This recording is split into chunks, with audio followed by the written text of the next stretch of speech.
Les agents de la direction provinciale des eaux et forêts de la province du Haut-Ogooué ont récemment effectué une importante saisie de pointe d'ivoire et de gibier dont certaines espèces seraient intégralement protégées. Davantage de précisions avec Fabrice Limbumba et Jean Romano Loubalouba.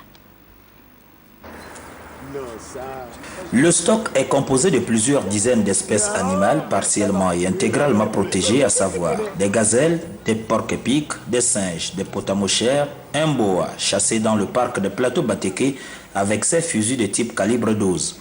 Cette opération a été rendue possible grâce à la vigilance des éléments de la direction provinciale des eaux et forêts du Haut-Ogooué avec l'appui du Parc national des Plateaux Batéké, le WCS, Conservation Justice et d'autres partenaires qui luttent pour la conservation et la nature.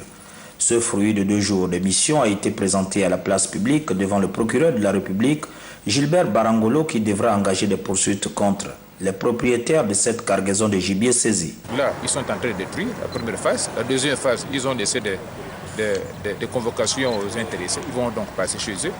Ils auront notre choix. Certains vont être traduits et d'autres vont subir la procédure de transaction, simplement. Mais la loi elle-même prévoit une fourchette qui va même jusqu'à 10 millions. Seront le cas. Voilà, seront le cas. Ça veut dire que ça peut varier de 10 000 à 10 millions, mais les fourchettes sont déjà bien précisées par le texte. Les noms des responsables de tout ce gibier demeurent encore inconnus, comme l'est aussi sa destination. Tout ce gibier était enfoui dans des sacs. Il s'agit d'une technique utilisée par les braconniers et leurs complices pour déjouer la vigilance des agents au poste de contrôle dirigé par Lucien Massoukou.